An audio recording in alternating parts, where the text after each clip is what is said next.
This is a podcast for Year 12 Lit. Today I'll be looking at The Life Alignment of the Coffee Grower by Robert Drew from the collection The Rip.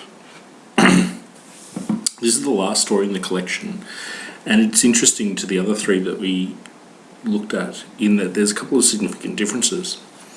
Number one, the narrator is particularly important. In this story, the narrator is a friend of the protagonist, Eric Callahan.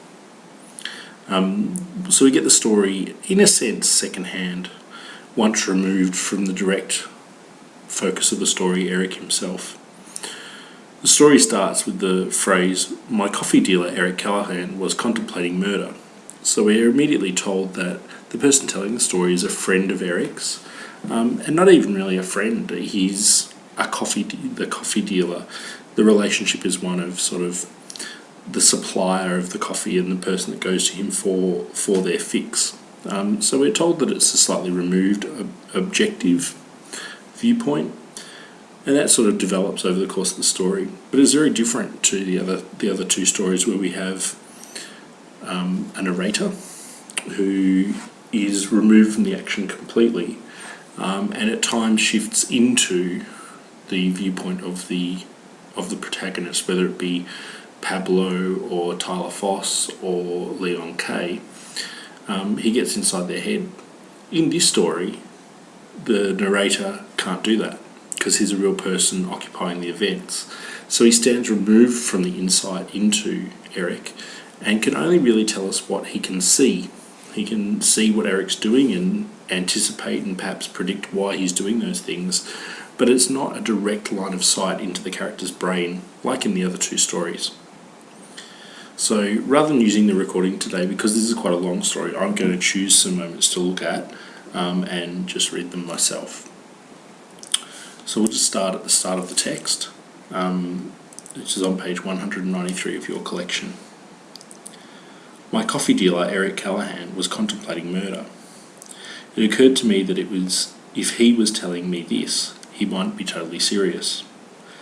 But as we sat on his veranda in the pale sun of a winter's morning, drinking the buyer's sample cup of his Arabica coffee, he did have a killer's glint in his eyes. If I could get away with it, scot-free, I'd do it. No problem, he said quietly. Over and around us settled the usual sharp, hot aroma of burnt toast, which gradually intensified into the smell of overheated brake linings. I used to think it came from the long-distance trucks hurtling through the murderously sharp curves and steep hills of the Pacific Highway, a couple of kilometres away. Eric's farm sometimes smells like the highway at Easter, especially when holidaymakers' cars are competing with interstate truck transport schedules. But nowadays, I know it's just his beans roasting in the processing shed. It's interesting to think about the similarity in setting to some of the other stories we've looked at, and certainly some of the other stories in the collection. So many of the figures that we're looking at find themselves located in an isolated area, a rural community. But particularly the image of hurtling trucks along narrow roads around sharp corners tends to crop up again and again. And as imagery, that's really significant because, of course, what we're looking at is a collection of stories that deal with changes in our lives that we didn't see coming. And the imagery, which has been repeated in three of the stories, of trucks coming around corners and suddenly wiping people off, is in some ways an analogy of life. Life has corners, and life throws things at you around those corners that you didn't see coming. We know they're potentially there, and sometimes we're scared of them, but it doesn't stop us driving along those roads. In this instance, we don't get the direct explanation that Eric is driving along these roads expecting these coming. We get the impression that the narrator is aware of them as well, and that perhaps they're just a factor of life living in the country along the coastal areas. And so that's a bit different to the other stories too, because what's accepted here in this story is that life is like that living in the regional areas that they live in has these qualities about it. So there's a difference in the story in that way.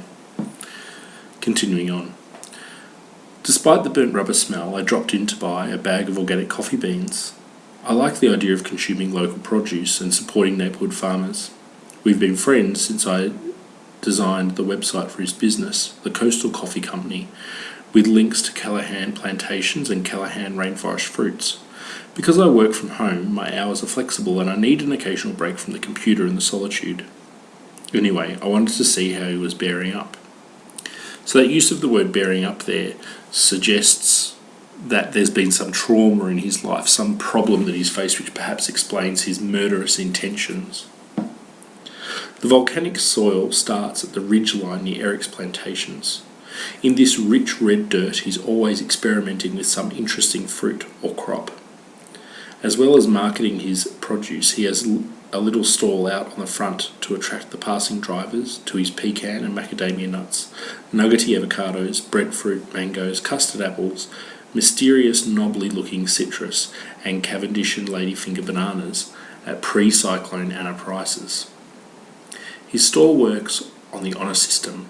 You drop coins into a slot in a metal pipe, he's cemented into the ground, and on Friday evenings he collects the coins, arriving at the pub with heavy jangling pockets, and he's got his weekend beer money. So the long list of fruits that we get there, and the fact that he's planting a variety of crops in this, very organically rich volcanic soil, says something about Eric as a person. He's diversified his life. His life is a farmer. He grows. He has 3 businesses named for him: the Coastal Coffee Company, the Callaghan Plantations, and Callaghan's Rainforest Fruits, all of which are him and his farm. It just tells us that he is flexible. He's flexible as a farmer, which farmers in this area have to be. There's the allusion to cyclones, pre-cyclone Anna prices of the bananas. And then the long list of fruits also represent a diversity of crop. And those crops are diverse. The diversity of those crops is what allows him to survive in the end, as we know.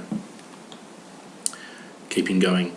As a matter of geographical interest, our region falls into a unique and bewildering zone, varying between Pacific marine time and dry hinterland, running east-west, and between tropical and temperate, running north-south. This also depends, of course, on the prevailing winds, being southerly or northerly, or variations on these. Because this is the most easterly point of the continent, sometimes we have several climates at once. We experience electrical storms that, without warning, send telephone conversationalists flying backwards across the lounge room. This year we had a tornado that selectively razzed the church and the school, and an abrupt spring storm with hailstones like oranges that concussed several competitors in the local bowling club's championship mixed pairs. All this means that imaginative farmers like Eric are never quite sure whether a particular new crop will succeed. So the weather in this story is really significant. It's a recurring image.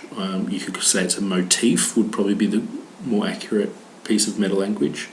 Motifs are elements of a story or recurring images, in a sense, that convey a central meaning to the text. The weather, as it says in the text there, presents several climates at once.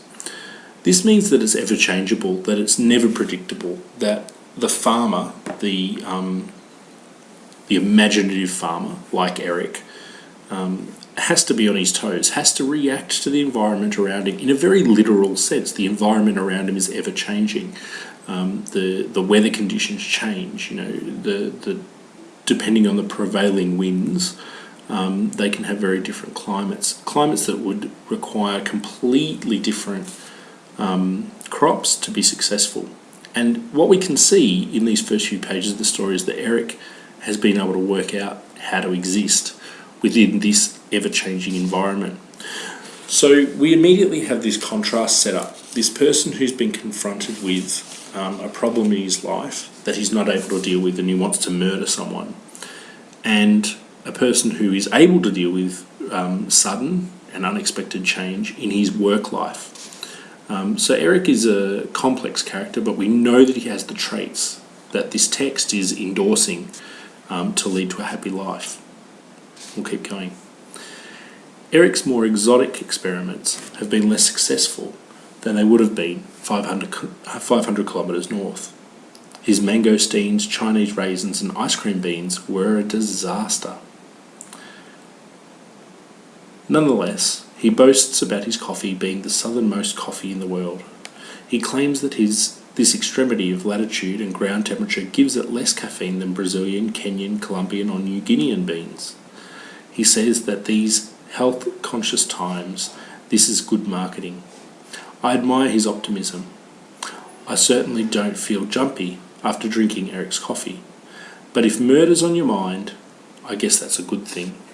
So again, the narrative perspective here is particularly significant because, of course, what the narrator can see is that Eric, while hard on himself, perhaps for having these crops that don't succeed, is actually working in a way that allows him some badge of honour, having the southernmost coffee field, and something that differentiates him from the market, which, as he says, is a clever marketing device.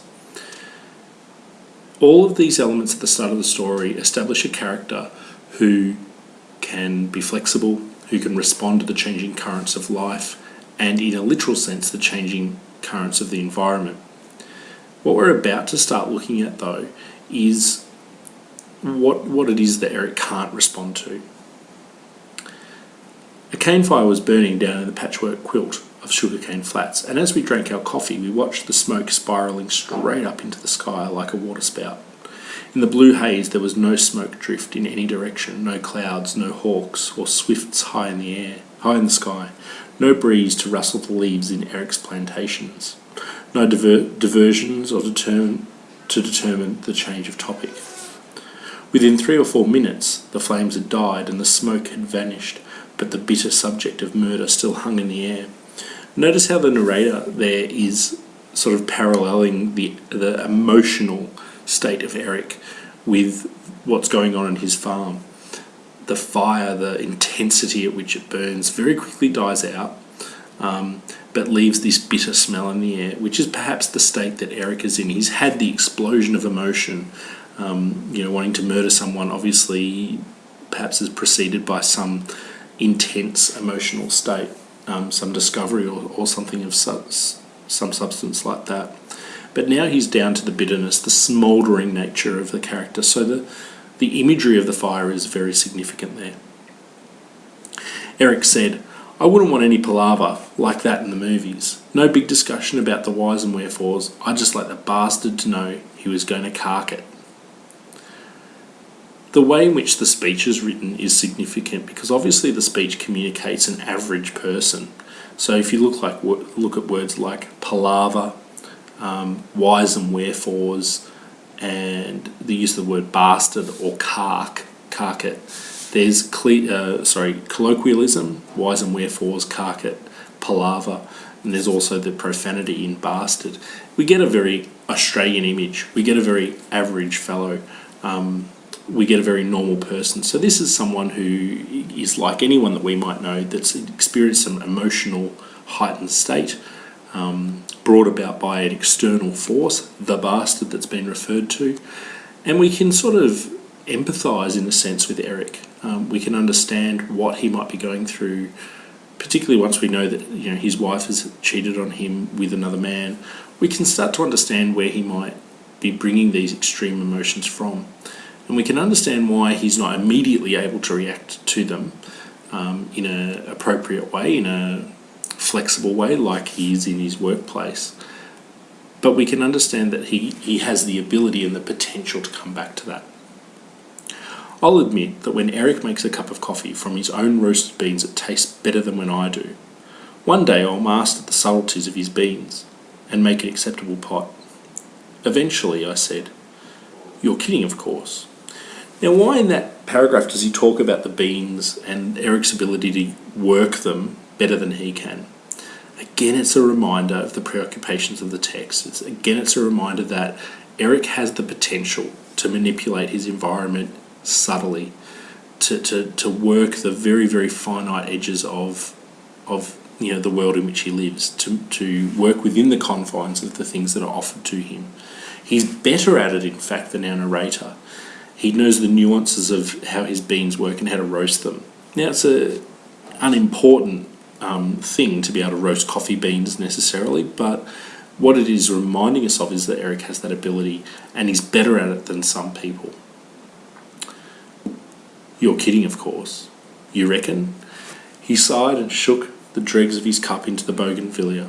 Then he stretched, flexed his arms and rolled his shoulders around like the weary old heavyweight boxer. You get a reasonable impression of a person when you're designing their website.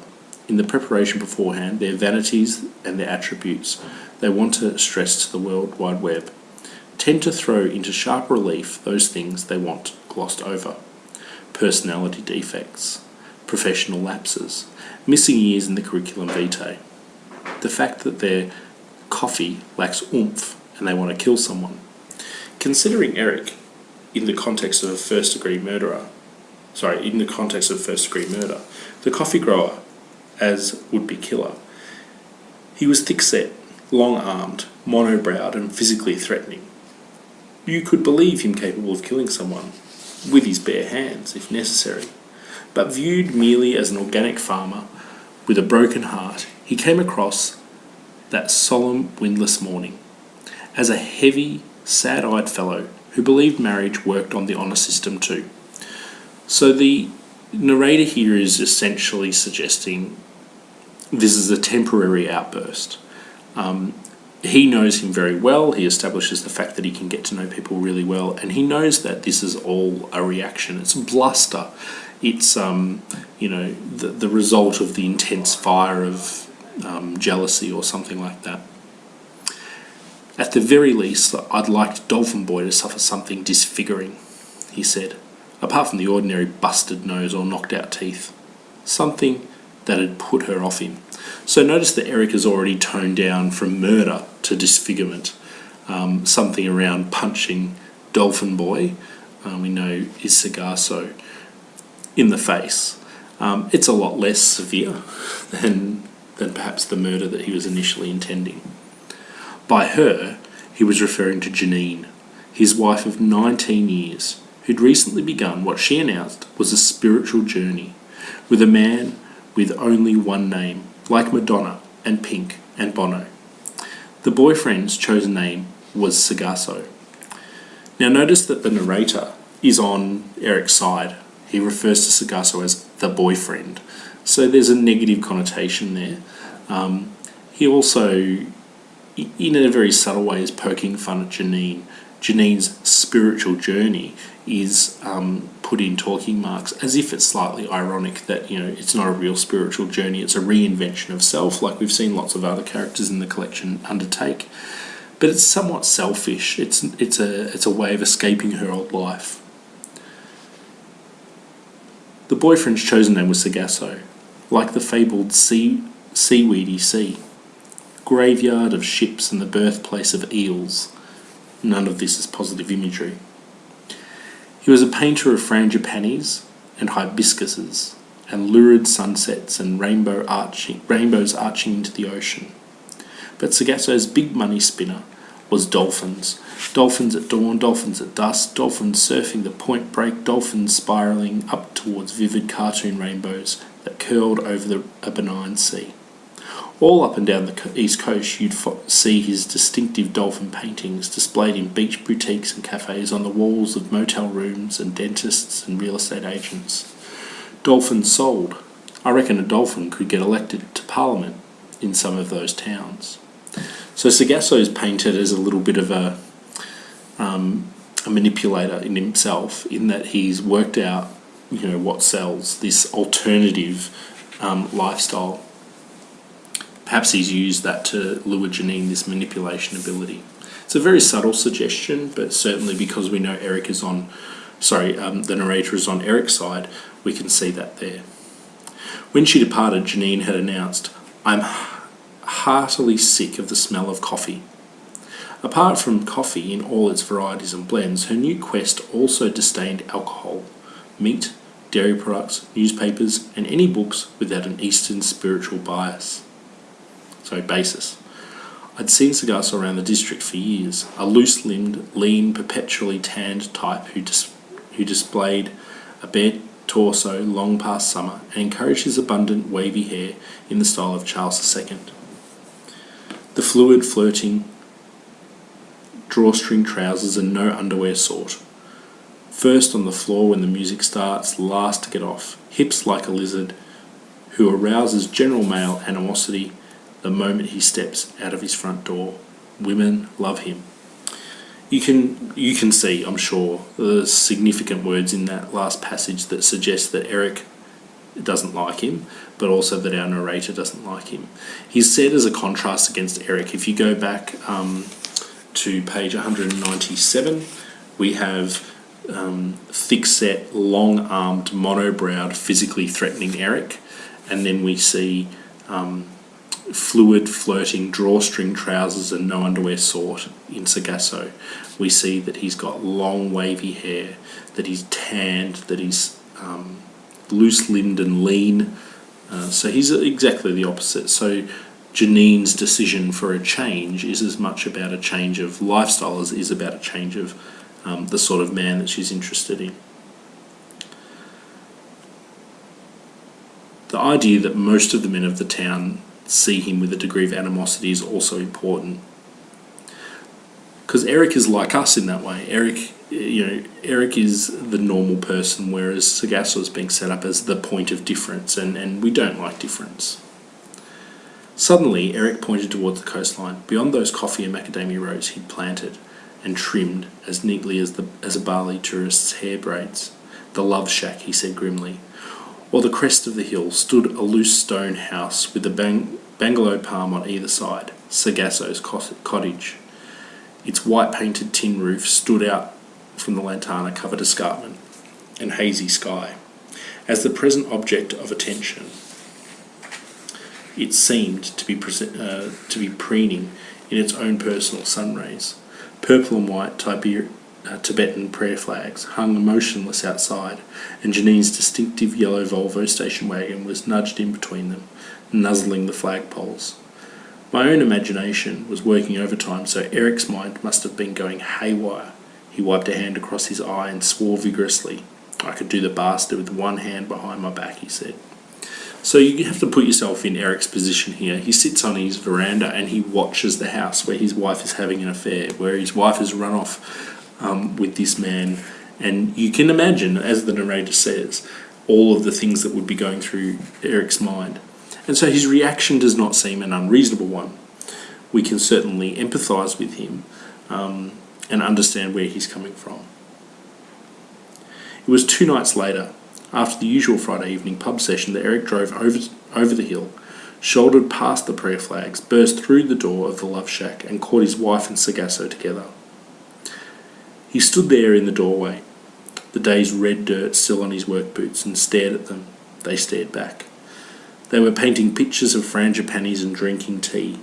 On the table in front of the painters were 3 saucers, one each of floating white, yellow and pink frangipani blossoms, like a religious offering, and the flowers' sweet bruised smell filled the cottage.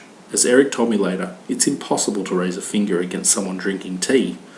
He suddenly felt foolish, standing on an unfamiliar threshold that smelled of flowers in front of his estranged wife, but not as stupid as if he'd swung a punch at the still-life frangipani painter. So Eric went there, obviously, after a pub session, so he's drunk, with the intention to follow through on his sort of anger. But upon seeing the scenario, he realises the error in his thinking. It's ridiculous. This person is not an actual threat to him. It seems like his wife has drifted so far away from his existence and his life that this is where she belongs. And he sort of reacts to that. So as the first sort of section of the text, what it does is it sets up a character who's confronted with an extreme change in his life, the loss of his long-term partner. It establishes a character who is able to deal with change. A farmer who's diversified his crop, can respond to weather conditions, and even though he has this sudden burst of rage, a person who can adjust his emotional reaction. reflect, even in a drunken state, on what's appropriate or what sounds right. He certainly still wants to hit Sargasso, but realises that it would just be ridiculous to do so. Now, I'm mindful of the time that we've been talking for about 25 minutes and we're only a very short way through the text. I want to highlight a few issues to you and a few things that you might like to look at. Obviously, there's a few aspects of the text that continue to explore this idea that Eric is the character that we're meant to think about in terms of someone that can manipulate. So I want to flick over to page 203. It's just a couple of pages across from where we are, and starting about halfway down. In Eric's mind, all his troubles came together in the permanently nut-brown figure of Sargasso the dolphin painter, the wavy-haired poser who'd named himself after a seaweedy sea that was a graveyard of ships and the birthplace of eels. Now, there's repetition there, obviously. It was nothing to do with me, but I found myself disliking him too, the admission of the narrator that we picked up earlier. Eric's a basic type of man. For months he stamped around the place, raging at anything that reminded him even vaguely of the enemy. Everything from marine mammals to yoga was the subject of his wrath. Of course, violent reprisals were still contemplated against Sargasso, and at the very least, rearrangement of his House of Stuart meets the rainforest features.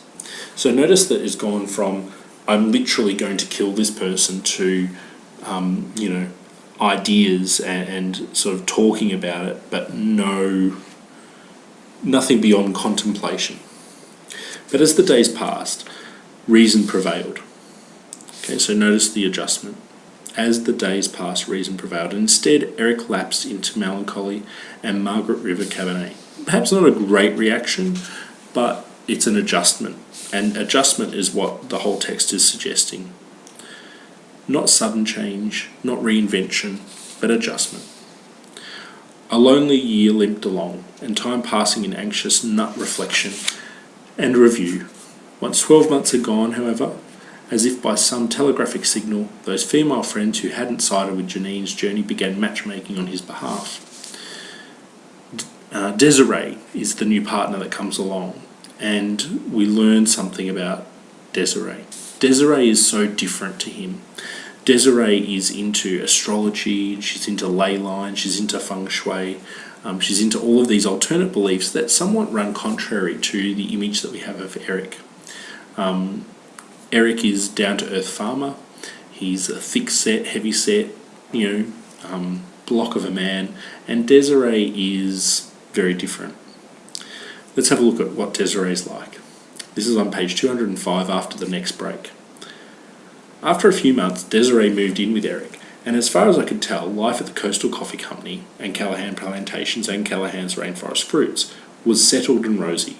Whenever I crossed paths with Eric, he wore a faintly bemused smile, and I could only imagine that Desiree was good for him. So Desiree is a positive change in his life. She brings him to new places, brings him to new opportunities, brings him to new ways of thinking about his life that move him on from Janine, adjust his reactions, perhaps put him in touch with different elements of himself that he needed to move beyond that change. Then, our region was beset by weeks of unusually wild weather, marked by fierce winds and extremes of temperature. Frosts covered the valleys, night and day. 5-metre waves pounded the coast and rivers turned red with mud. Eric was one person, though, who didn't need to rely on the latest severe storm warnings from the Bureau of Meteorology. He knew the weather was going to turn nasty when Doug Anthony descended from the rafters and slumped on top of the television set. Doug was a 2-metre carpet python named after the former Deputy Prime Minister of Australia, who used to be Eric's local Member of Parliament, or, as he referred to him, my Lord of the Manor. Doug Anthony had long since left the political arena, but Eric had always called his resident pythons after him as a mark of respect. Eric is very in touch with his environment, the literal environment around him, in this instance the weather, and he uses the behaviours of an animal, an instinctual beast, to read the weather. The this behaviour sets him up as a character who can adjust, who can manipulate, who can respond in ways that other characters in the collection cannot. It's very natural for him. It's not a choice that he's doing, though. It's part of who he is. It's part of the way he gets through life, the way he makes a living. In the vibrations of the power lines, Doug Anthony could anticipate by several hours the first hints of the cyclonic wind that would soon be whistling through the eaves. Long before the first tremors began in the roof, Doug Anthony, unnerved and cross, sought the ground floor warmth and security of the television, at least until the storm broke and the power blacked out. Then he slid off the TV set. He was a big boy. There was a fair amount of tail and belly overlap. Then he slithered off discontentedly towards refuge in the linen cupboard. Notice how also the imagery of the snake contrasts so much with Leon. This is the last story in the text. Leon's was the first. Leon could not work out how to live with the snakes in his area. They were a foreign body. They were something that his city self just couldn't deal with. Eric has got a symbiotic relationship with Doug Anthony. Doug Anthony benefits from being inside and Eric not bothering him. He's a wild animal, though. There's a suggestion that he's the resident python, not the first of pythons in this house. He serves a purpose and benefits, and Eric benefits as well. But Desiree doesn't like him. Desiree had moved out of home. After some animated discussions in which Eric pointed out that the resident python was necessary on a macadamia farm to keep down the rats, and that he'd lost 8% of his crop to rats even with Doug, he'd been forced to cut Doug off to the nearest patch of rainforest. Pythons won't do things they don't want to do, so having spent the whole 12 years of his existence dining effortlessly on plentiful vermin at the Coastal Coffee Company, Doug was back the next day, lying pathetically along the doorstep like a lumpy draft stopper, with a fruit bat-shaped bulge in his middle. He had no intention of leaving the home, which left Desiree no choice. During the extreme weather, Eric was in a nervous state, just keeping his equipment, crops and orchards intact, without the Desiree versus Doug standoff. All the local farmers were shocked by the -9-degree nights that froze the stone fruits on the trees, turned the unripe strawberries and blueberries as soft and pulpy as jam, and left the mangoes and avocados as hard as cricket balls. The wind stripped the unripe nuts from the branches and fired them like bruising grape shot against the fruit trees. Orchardists tried pumping water from the creek to spray their fruit trees overnight to keep them warm, but the record frost defeated them. The next morning, stalactites hung from the branches. Eric explained that Doug was supposed to be hibernating, not roaming about the house seeking warm and motionless resting spots. And it continues on. The idea that Eric can predict or use Doug to predict these things means that he can prepare for them, perhaps not be as severely affected by these weather conditions as other farmers. But equally it's important because Desiree, in a sense, is cold in one respect in terms of appreciating his lifestyle, and the cold snap represents that as well. I'll just see how far we'll flick along. It's interesting just to note the last line of this section. It's on page 210 at the top of the page. The last sentence: the climate of Eric's existence was definitely changeable. There's a very almost literal indication of the way in which Eric lives in an ever-changing environment. And we've already seen that he's able to make sense of it and interpret it and work within it. Desiree comes back and lays some ground rules for staying with me. This is on the bottom of page 210. Rules on the way things have to be arranged in future. What's it called? Chop suey, mahjong. You know what I mean. She's making me do things with my shoes in Chinese. There was another long moment while I sipped my coffee. Eventually I had a brainwave. Do you mean feng shui? That's it. She's always checking that my shoes aren't facing the wall. She says shoes have to be turned facing into the room, otherwise their owner will never be free. He gave an embarrassed laugh. Even if they're sitting in the cupboard. And I've got to chuck out all my old boots from the garage. She hates the garage. She says it represents emotions from the past. And here's me thinking it represented a roof over the ute. You can see the utilitarian nature of Eric and the difference in the way Desiree thinks. Whether or not you believe in feng shui, it's something that she values and Eric values her, and so he has to adjust to this way of life. It makes no real difference to him whether he turns his shoes one way or the other, and so it's a relatively easy adjustment to make. Those of us who know Eric were anticipating something like this. Eric is a conservative farmer. Desiree teaches life alignment. Eric grows difficult produce, often best suited to other regions. Desiree balances negative energies for a living.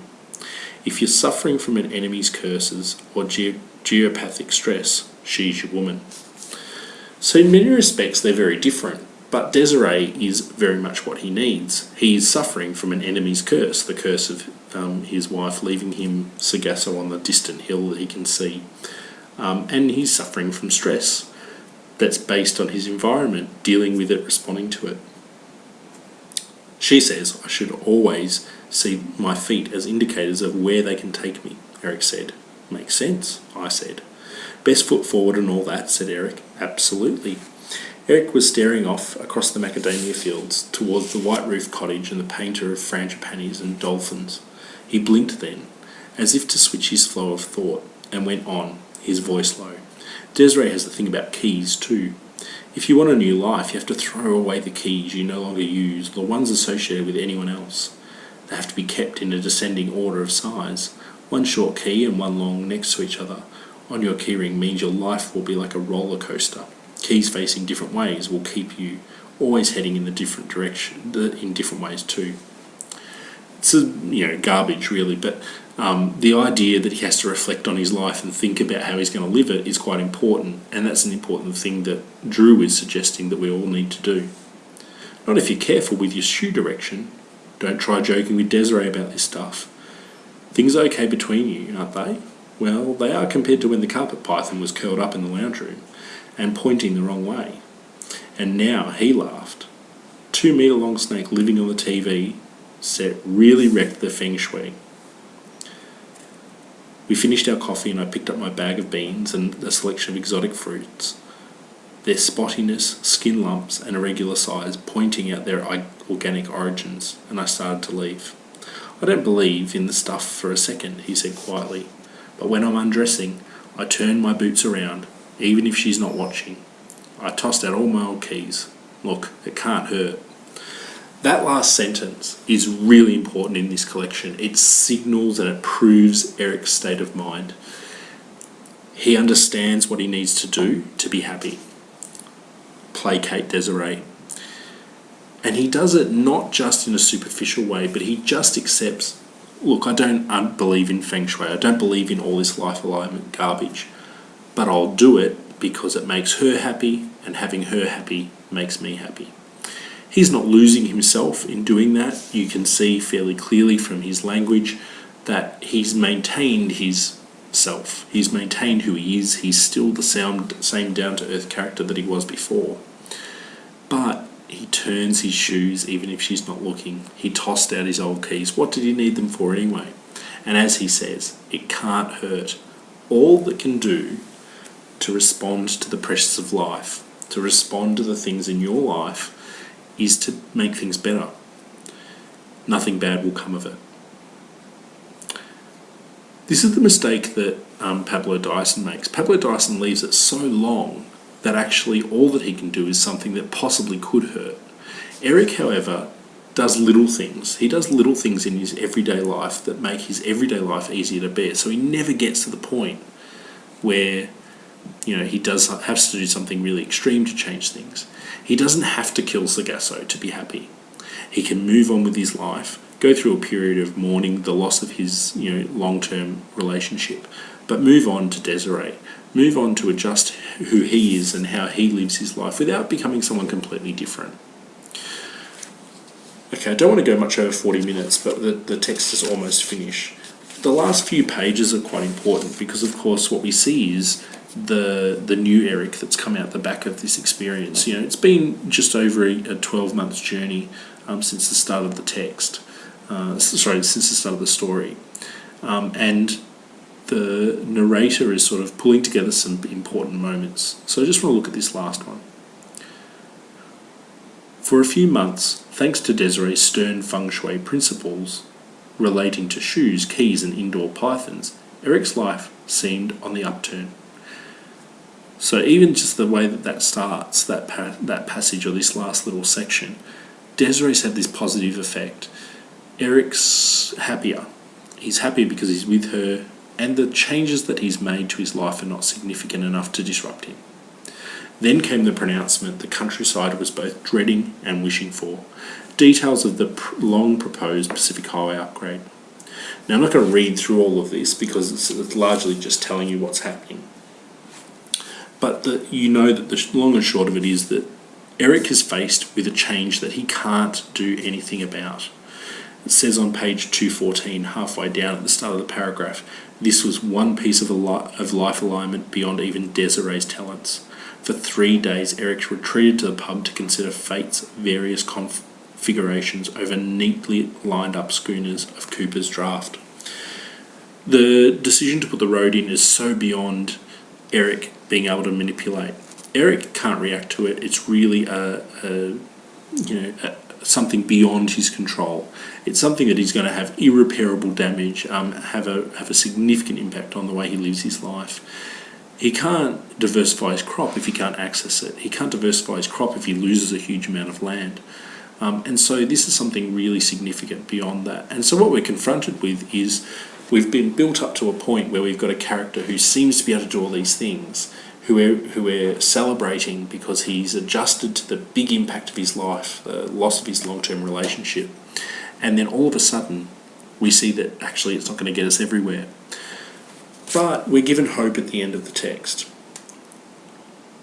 Something that he can't deal with is still dealt with. And it's not that he's going to overcome and overturn necessarily the road going through his property, but there's a sense that he can overcome almost everything else. Eric drove his tractor. This is going down to the protest in town. Eric drove his tractor. This is at the bottom of page 215, and I'll start that paragraph for the third time. Eric drove his tractor. He was feeling so righteous that for once he experienced a bonding with a parrot and marsupial-loving environmentalists also gathered at the assembly point. So there's a harmony, even in the disaster that is, his current situation. He finds a sense of self and a sense of harmony. He finds an ability to be something that he wasn't before, and perhaps that brings him greater happiness, or at least contentment. Weren't they all in this together? As the convoy moved off, people in koala suits enthusiastically indicated with their furry paws and muffled voices that they'd like to join in the farmers' protest. "Jump aboard," yelled Eric.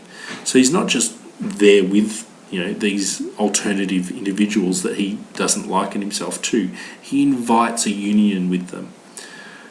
"Jump aboard," yelled Eric to one eager koala, and with the traffic already banking up behind them, they set off down the highway. And this is a part of the idea of him moving in the direction of his feet. He's not just passively sitting back and letting the road happen. He's doing something to change it. And if he can't change it, at least he's done something. He can feel good about himself that he stood up to it, and perhaps that's part of the first step in being able to deal with that change. At 15 kilometres an hour, under the rigid police escort, 2 sets of buttocks pressed together on one metal tractor seat. It was a very long 2.5 hours to Ballina, especially when Eric's passenger, sweating from the heat after only 10 minutes, took off his koala head. "We need to talk, man," said Sargasso. We get an indication of the difference in Sargasso's character, and it's important that Sargasso is the last one to speak. Eric has overcome Sargasso. He's overcome the problem of the breakdown of his relationship. He's happy and content with Desiree. And what we can see then is that perhaps there's a note of hope at the end of the story. There's hope that Sargasso and Eric can bury the hatchet, that not in a literal sense, that Eric and Sargasso can get along because he can see that they're not that different after all. They're both in this fight together. They'll both either win or lose the fight together. They're both people who have a concern for the local community, who want the best of it, And we don't get the ending of the story, and as a structural feature, that's really important. As a structural feature, not getting the end of the story means that we can be left with a sense of hope. And if you track back through that text, you can see that gradually what we get is Eric moving from a very dark place at the start of the text, where the first sentence indicates that he's contemplating murder, to one where he's calling out jump aboard to people that he never would have dealt with before. We don't get any indication that he's negative towards Sargasso. It's very matter-of-factly said that he takes off his koala head and we see that it's Sargasso. There's no indication of Eric's reaction. So we can be left with a sense of hope that they're going to get along. They're going to, perhaps put aside their own personal differences, which is obviously Sargasso's intention when he says we need to talk, in his very casual way, that Sargasso is interested in putting it behind them, burying the hatchet and reconciling their differences, because what they need to do is work together into the future to avoid this road coming through. As a collection, the text presents us the Rip. The collection of short stories presents us with lots of people that have different reactions to change. In this last story, what we see is someone who has a positive reaction to change. He might have an initial negative reaction, he wants to murder Sargasso, but he's able to work beyond that. He's able to see the error in that, and he's able to do that because his natural inclination is to be someone who can work within the environment. He can work within it to the best outcome that he can achieve. He does that in his work. He uses the environment, whether it be Doug Anthony, whether it be diversifying his crops, to do so. And he can do that in his private life as well. That's not as readily easy for him because he hasn't had that experience before, but we can see that he can do it.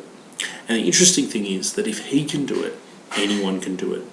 Because Eric is, in a sense, painted as a character who is stuck in their ways, your average, ordinary Aussie farmer who's lived the same way, who speaks the same way, who's sort of, your stereotypical bloke. And he can even move beyond that to something that he never thought he would be able to do, which is to embrace Feng Shui and all of the New Age nonsense that Desiree believes in. If he can do it, we can do it. And Drew leaves us at the end of his collection with a very positive and uplifting story, where some of the other stories are far more challenging and perhaps a bit dark. The story immediately before this one, The Rip, leaves us on a cliffhanger as well, where we see that perhaps the father in The Rip cannot adjust to the circumstance of his life and makes bad decisions that perhaps result in the loss of his daughter. We're left at the end of the story, The Life Alignment of the Coffee Grower, however, with a hopeful message that if Eric can do it, anyone can if they make the right choices in life. That ends the podcast for today. Sorry that one's a little bit longer than intended, but it is a fairly significant story and a reasonably long story as well.